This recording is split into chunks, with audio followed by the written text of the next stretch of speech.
For 30 years, the public was sold a clean, convenient lie. We were told that Brigadier Andrew Parker Bowles was the ultimate understanding ex-husband. According to the official narrative, he was the dignified, soft-spoken army officer who stepped aside with stiff upper lip grace so his wife, Camilla, could fulfill her destiny beside the future King of England. The tabloids dropped subtle hints about multi-million-pound payouts, financial safety nets, and quiet, high-society handshakes behind closed doors. The public was led to believe he took his money, kept his mouth shut, and drifted quietly into history as the man who politely yielded his marriage for the good of the crown. None of that is true. Before we dive in deeper into what this really means for the royal family, make sure to subscribe so you don't miss a single palace update. Right now, in a quiet Wiltshire house, an 86-year-old man sits in a wheelchair beside a heavy oak desk. In front of him lies a thick, leather-bound journal that hasn't seen the light of day in 3 decades. Its spine is cracked, its pages are yellowed, and inside is a meticulous, day-by-day account of dates, private phone calls, classified meeting logs, and state-level directives. For 30 years, Andrew Parker Bowles stayed silent, but as those pages are finally opened, the myth falls apart completely. The story built around his 1995 divorce was not an amicable marital breakdown. It was not a civil aristocratic arrangement. What actually happened behind closed doors was a cold-blooded, highly calculated institutional operation, engineered by the highest levels of the British establishment to neutralize a man who possessed catastrophic leverage over the throne. To understand why the palace came down on him so hard, you have to look past the tabloid headlines and look at who Andrew Parker Bowles actually was in the mid-1990s. He wasn't just a peripheral figure in a royal soap opera. He was a war veteran, a highly decorated commander in the Blues and Royals, and the silver stick in waiting to Queen Elizabeth II, a role that put him in charge of personal military protection for the monarch during state occasions. He held top-tier security clearances, possessed deep-rooted connections within the British intelligence apparatus, and had intimate, first-hand knowledge of every private maneuver taking place inside the royal residences. When the royal marriage between Charles and Diana imploded on national television, the palace found itself in a state of sheer panic. The institution was staring down an existential crisis, and in the middle of it all stood Andrew Parker Bowles, a proud military officer with an ironclad reputation, an intimate knowledge of state secrets, and a private file tracking the palace's covert actions. To the shadowy network of senior advisors, courtiers, and legal strategists operating out of Buckingham Palace and the Cabinet Office, the men Andrew simply called the Grey Men, he was not an inconvenient third wheel. He was a dangerous, independent operator with the power to tear down the entire public relations campaign being built around Charles and Camilla. If Andrew fought the divorce in open court, the legal discovery process would expose far more than just personal infidelity. It would trigger financial audits, expose intelligence surveillance operations, and force high-ranking state officials to testify under oath. The palace couldn't afford a public trial. They couldn't afford a messy legal fight. Most importantly, they couldn't risk leaving a man with his level of security access unmonitored and unchecked. So, the Grey Men went to work. They didn't offer him a golden handshake. They didn't hand him millions from royal private reserves to buy his compliance. Land registry records and military pension files tell the real story. Andrew Parker Bowles walked away with 0 legal settlements from the Duchy of Cornwall. He refused their money. He was forced to sell his family estate, Middlewick House, just to clear the outstanding debts and mortgages that had piled up during the final, chaotic years of his marriage. He left the public eye with nothing more than his standard military pension. Instead of buying him off, the palace machine systematically backed him into a corner. They weaponized the 2 things he cared about most, his military oath of loyalty to the crown and the future security of his children, Tom and Laura. They laid out a precise, terrifying roadmap of what would happen if he refused to play along. If he fought back, they warned, the ensuing fallout would drag the entire institution through the mud, destroying the very monarchy he had spent his life swearing to protect. They gave him a choice that wasn't a choice at all. Take the fall, accept the narrative, and play the public failure, or fight back and watch everything he held dear get destroyed. Andrew Parker Bowles chose silence. He signed the non-disclosure agreements. He packed his bags, moved into a small rented London flat, and allowed the global media to brand him as the complacent husband who looked the other way. He endured regimental dinners where fellow military officers avoided his table out of awkward pity. He stood by as newspapers openly mocked him, maintaining his stoic, military posture through every single headline. He let the world believe he was a fool, knowing full well that his public embarrassment was the exact price demanded by the state to guarantee the survival of the royal love story. For 3 decades, the palace believed the file was closed. They assumed the risk was neutralized, the documents were buried, and the former brigadier would take the real story to his grave. They were wrong. The clean version of history was a manufactured cover story designed to protect the throne. The leather-bound journal sitting on that desk in Wiltshire holds the actual receipts, and as the truth behind those sealed pages is pulled into the open, it becomes clear that Andrew Parker Bowles didn't step aside to let a royal story happen. He was backed to the edge of a cliff by an institution that would stop at nothing to secure its own power. In January 1995, the brutal reality of the palace apparatus descended upon a quiet, paneled law office in central London. Brigadier Andrew Parker Bowles sat at a heavy mahogany conference table. Across from him sat no ordinary divorce lawyers.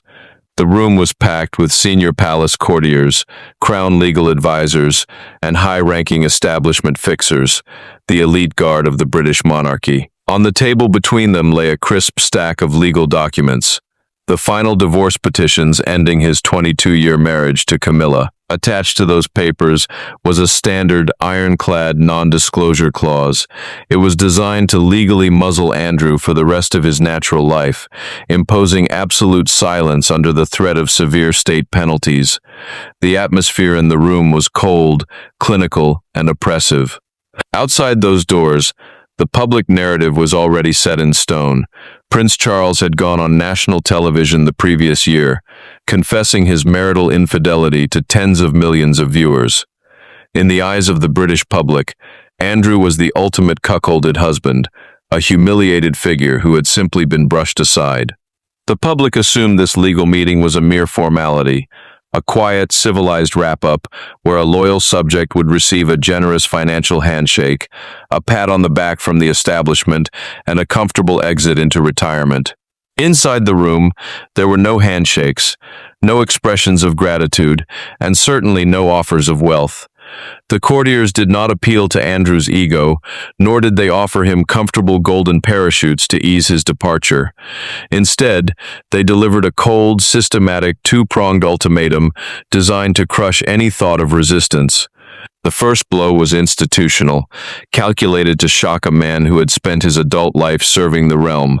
The palace lawyers laid out the raw, terrifying mechanics of what would happen if Andrew refused to sign the non-disclosure agreement and chose instead to contest the divorce in open court.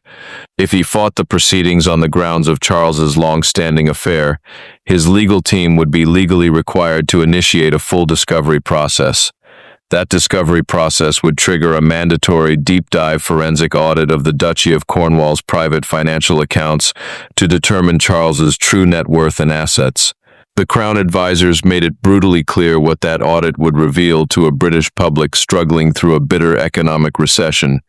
It would expose the colossal scale of the royal family's hidden private wealth, revealing exact figures of how millions of pounds flowed directly from struggling tenant farmers into the prince's private accounts. A public courtroom battle would force high-ranking state officials to testify under oath, expose government intelligence reports, and trigger a catastrophic constitutional meltdown. The sovereign grant itself could be revoked, the stability of the monarchy would be permanently damaged, and the succession itself would be called into question. For a decorated officer who had served in the Blues and Royals and held the prestigious position of Silver Stick in Waiting to Queen Elizabeth II, a man who had personally protected the monarch's life during state occasions, this threat was a dagger to his core. They were directly telling him that fighting for his personal dignity would destroy the very crown he had sworn an oath to defend with his life. Then came the second, far more personal ultimatum. The fixers shifted their focus from his oath of loyalty to his bloodline. They subtly, precisely turned their attention toward his two young adult children, Tom and Laura. The courtiers laid out a stark, uncompromising vision of the future. They made it clear that if Andrew cooperated, cleared the legal path, and accepted total silence, his children's social and financial futures would be permanently guaranteed. Tom's entry into the competitive publishing world would be backed by high-level connections, and Laura's career in the London art world would be fully sheltered and nurtured within elite royal circles. But if he fought back, if he dragged the Prince of Wales through the courts, exposed the true timeline of the affair, or spoke to the press, the full weight of the establishment would fall upon his family. Tom and Laura would be socially blacklisted, financially isolated, and frozen out of the upper echelons of society. Their names would be permanently tied to a bitter, treasonous scandal. The Grey Men made it crystal clear. Andrew wasn't just gambling with his own reputation. He was holding a knife to his children's future. Andrew Parker Bowles sat in silence, looking at the papers on the polished wood table. The military officer who had survived active battlefields in Northern Ireland and led men through national crises realized the exact nature of the trap. Every angle of escape was blocked. The institution he loved was threatening to destroy itself and blame him for the wreckage, while simultaneously holding his children's livelihoods hostage. He didn't scream. He didn't demand a payout.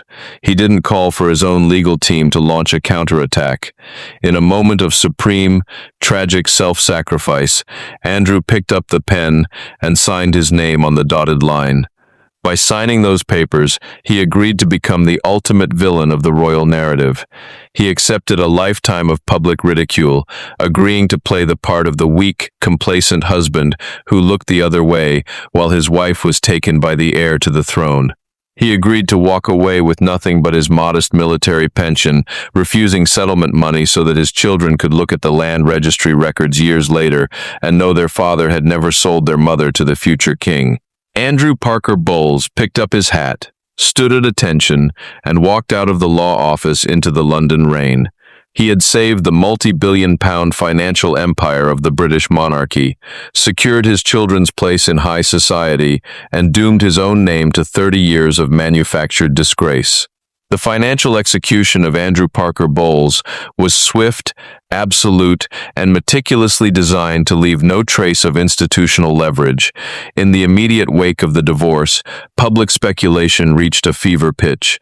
Financial analysts and royal observers universally assumed that Andrew had been handed a vast fortune to quietly vanish.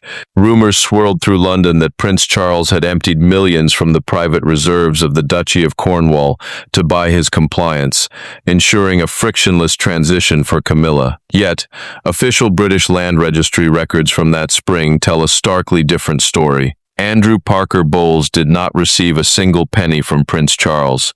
Not a single pound changed hands.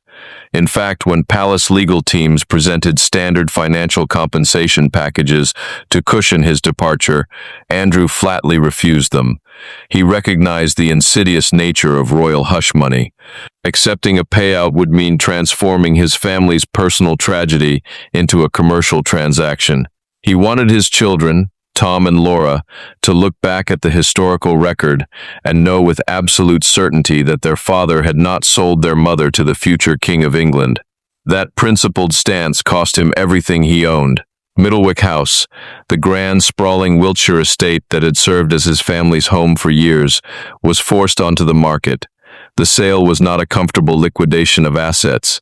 It was an emergency measures operation to satisfy mountain-high mortgages and accumulated debts that had built up during the chaotic final years of the marriage.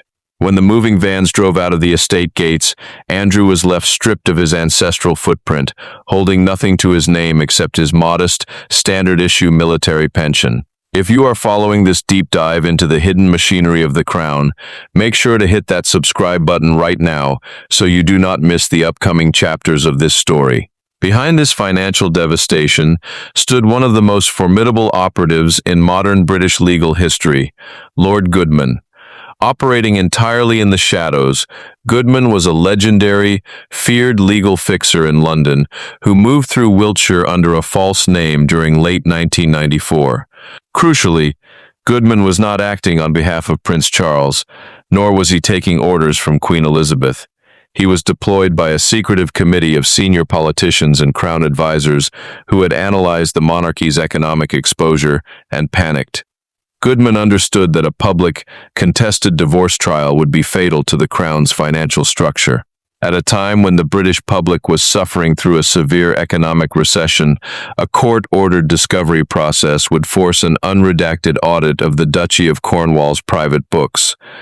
The public would see the massive scale of hidden royal wealth, viewing every pound flowing from struggling tenant farmers into the prince's private accounts. Goodman made it explicitly clear to the palace inner circle that an open court trial would trigger a constitutional meltdown, potentially prompting Parliament to revoke the monarchy's sovereign grant entirely. Disarming Andrew Parker Bowles was not a personal favor for Charles. It was an emergency operation to protect billions in state-adjacent wealth. Driven out of his family home and stripped of his financial standing, Andrew relocated to a small, unassuming rented flat in London. But if the palace courtiers assumed a penniless brigadier would simply wither away in isolation, they severely underestimated his military intelligence background. Instead of sinking into defeat, Andrew adapted his routine. Dressed in his immaculate military attire, he spent his afternoons sitting in the quiet library of the United Oxford and Cambridge University Club, filling small blue notebooks with meticulous microscopic entries. He began mapping out a comprehensive defense file. Drawing on his deep operational knowledge of royal security detail structures, Andrew systematically logged specific dates, times, and locations where royal protection officers had been reassigned from his own family's security protocol to cover Charles and Camilla's clandestine rendezvous. He cataloged every administrative anomaly, every diverted vehicle, and every breach of standard protocol. He was building an undeniable, forensic archive of state-sponsored deception, a defense file designed not for a court of law, but as an insurance policy for his own survival. It did not take long for the palace security apparatus to spot his movements. Surveillance logs confirmed that stripping Andrew of Middlewick House had failed to neutralize him. It had merely transformed a disciplined officer into an unguided, highly intelligent independent operator inside central London. A penniless former brigadier walking the streets with a detailed log of state security maneuvers was a terrifying wild card to a palace preparing a multi-million-pound public relations campaign to rehabilitate Camilla's image. By August 1995, the palace moved to close the trap. A private intermediary delivered a confidential letter to Andrew at his London club. The letter contained no direct threats, but its meaning was unmistakable. The document laid out guaranteed, high-level career paths for his children, an immediate entry for Tom into the world of major publishing, and a protected high-profile placement for Laura in the elite London art world. The implicit trade-off was absolute. His children's lifetime professional success was directly conditional on Andrew's total, uninterrupted silence. The shadowy apparatus had subtly shifted its pressure from his personal property directly to his bloodline. Andrew was forced to sit in his quiet club, looking at his blue notebooks, realizing that deploying his defense file meant destroying his children's future. Once again, the military officer folded his papers, locked his journal, and chose his family over his own vindication. Long before the final divorce papers were signed in London, the ground beneath Andrew Parker Bowles had already begun to shift. The true turning point had occurred years earlier, under the driving rain of the badminton horse trials. In a crowded, damp hospitality tent filled with aristocrats and military figures, Andrew stood near a rear exit, quietly scanning the room. The chatter died down instantly as Princess Diana entered, flanked by royal protection officers. Stepping past event organizers, Diana walked directly toward the corner where Andrew stood alone. For several quiet minutes, while press lenses blurred against the heavy downpour outside, Diana stood inches from the husband of her husband's mistress. She did not cry or create a scene. Leaning in, she delivered a chilling, direct warning. Both of their marriages were being treated as simple, operational variables by the grey men at Buckingham Palace. She warned him that his personal phone lines were being monitored by security services, not to catch him in a scandal, but to track how much he knew about Charles and Camilla's private movements. Diana looked him dead in the eyes and made it clear that the palace had already decided both of their marriages were acceptable collateral damage for the stability of the future court. Most men might have dismissed the conversation as paranoia, but Andrew was a trained military commander. Returning to his quarters at the household cavalry barracks, he used his high-level security clearances to launch a discreet investigation into his personal communications. Within 48 hours, an intelligence contact confirmed Diana's warning. A specialized surveillance device had been spliced directly into the telephone junction box on the exterior wall of his Wiltshire home. Every conversation he held with his children, every military directive he issued to his officers, and every private argument with Camilla was being recorded, transcribed, and routed to a high-level committee operating out of the Cabinet Office. The realization that the state apparatus he had sworn to defend was treating him like an internal enemy cut far deeper than any personal betrayal. The tension exploded at Cirencester Park following a private polo match. Charles had finished playing and was changing in the privacy of the team quarters when Andrew intercepted him. The confrontation was cold, quiet, and purely clinical. Andrew did not mention Camilla, nor did he demand an apology for his public humiliation. Instead, he dropped a handwritten document onto the bench beside Charles's polo gear, a meticulous list of exact dates, times, and circuit frequencies corresponding to the state surveillance on his home. Andrew delivered a strict ultimatum. The state surveillance on his residence had to cease immediately, or he would use his upcoming, highly publicized retirement speech at the United Services Institution to expose the illegal domestic espionage to the international press. Charles turned pale, offering no denial. He claimed he had no direct control over the actions of the security services regarding constitutional protection. The prince exited without picking up the paper, but 48 hours later, the device inside the Wiltshire junction box vanished as quietly as it had been installed. Andrew had won a tactical victory, but the palace now classified him as a high-risk security threat, a military strategist holding hard evidence of state surveillance. When direct electronic monitoring failed to keep him passive, the palace operatives turned to a far darker lever of institutional blackmail, weaponizing national tragedy. Palace officials quietly pulled a sealed, thick blue folder from the Ministry of Defense archives labeled Operation Ironclad. This was the classified internal report detailing the 1982 Hyde Park bombing, where an IRA nail bomb had ripped through a household cavalry escort, killing 4 soldiers and 7 horses. Andrew had been a commanding officer on the scene within 4 minutes, pulling survivors from the smoke and blood, hailed publicly as a pillar of strength. In a tense meeting at the Cavalry and Guards Club on Piccadilly, a senior palace operative laid a single extracted page from Operation Ironclad on the table in front of Andrew. The document highlighted an obscure administrative log showing that a junior officer under Andrew's direct command had flagged a suspicious vehicle near Hyde Park 3 days before the detonation, but the report had been buried in routine administrative backlog. As commanding officer, the final legal responsibility rested on Andrew's shoulders. The operative's threat was precise and completely deniable. If Andrew did not cooperate with the quiet divorce timeline, this extracted page would find its way to a Sunday tabloid. The palace would leak the document to frame Andrew for administrative negligence, rewriting the history of the Hyde Park tragedy to brand him responsible for the deaths of his own men. Andrew knew the backlog had been caused by government-ordered staffing cuts, but he also knew the press would run the catastrophic headline without checking logistical nuances. They had found his absolute breaking point. He could survive the loss of his marriage and his home, but he could not allow the memory of his fallen soldiers to be dragged through the mud to save a royal reputation. Yet, Andrew's military instincts saved him from total subjugation. As the palace operative gathered his files at the club, he inadvertently left behind the photocopy of the Operation Ironclad extract. Andrew quietly slipped the paper into his coat pocket. Back in his quarters, Andrew examined the sheet and discovered a critical administrative oversight.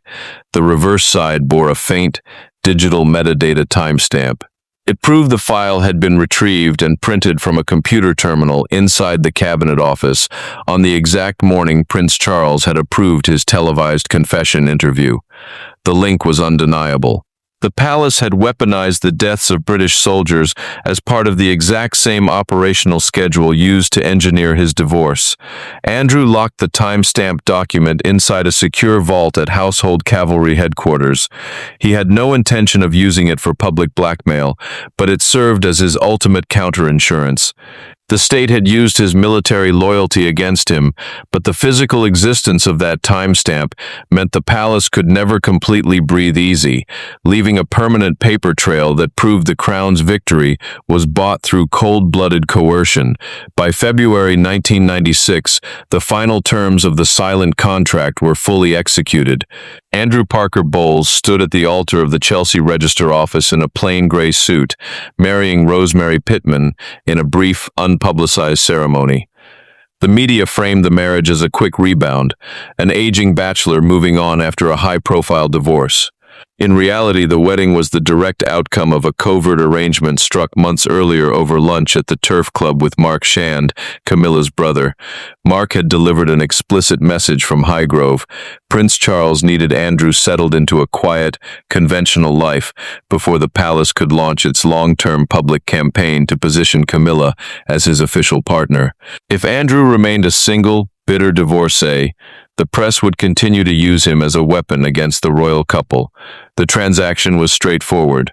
If Andrew married quietly and projected contentment, Prince Charles would personally cover Tom's university expenses and ensure Laura was protected within elite social circle. Andrew accepted the terms, sacrificing his personal standing once again so his children would never pay the price for palace politics. The strategy succeeded seamlessly. Tom grew up to become a celebrated food writer, with Charles as his godfather, while Laura established herself in the art world, both fully integrated into the highest tiers of British society. Yet the most profound secret driving Andrew's total compliance lay buried in a confidential medical report from King Edward VII's hospital. In late 1994, during a routine military physical, doctors had discovered a severe, life-threatening cardiovascular anomaly. The prognosis was grim. Specialists warned he might not survive to see the new millennium. That terminal diagnosis completely reshaped Andrew's strategy. He realized that if he died while still married to Camilla, she would inherit his modest military pension, along with the overwhelming debts of the Middlewick estate, leaving her financially ruined and socially isolated. By expediting the divorce and stepping aside, he deliberately forced Prince Charles and the Duchy of Cornwall to take total financial and legal responsibility for Camilla's long-term future. He did not abandon his marriage out of weakness. He staged a calculated retreat because he believed he was dying, using his remaining time to lock in security for everyone he left behind. Against all medical odds, Andrew survived the high-risk surgery, outliving the grim predictions of 1994. He lived to see the turn of the century, attended Charles and Camilla's wedding in 2005, and outlived his second wife, Rosemary, who passed away in 2010. Today, in the present reality of 2026, Brigadier Andrew Parker Bowles lives a quiet, largely solitary life in his Wiltshire village. When major state events occur at Westminster Abbey or St. James's Palace, his name still appears on the official guest registries due to his historic rank and military honors. But the seating charts drawn up by the Lord Chamberlain's office are engineered with mathematical precision. Palace protocol officers consistently place him several rows behind working members of the royal family, strategically positioning him outside every television camera angle to prevent him from appearing in the same frame as Queen Camilla. The institution keeps him close enough to monitor, but far enough away to maintain the pristine public barrier between Camilla's past and her present. Yet, despite the deliberate erasure, one extraordinary privilege remains intact. Andrew holds a specialized, unrestricted security pass issued by the Royal Parks Administration, granting him late-night access to the private grounds of the Hyde Park barracks. Security logs confirm that at 86 years old, Andrew still uses this pass.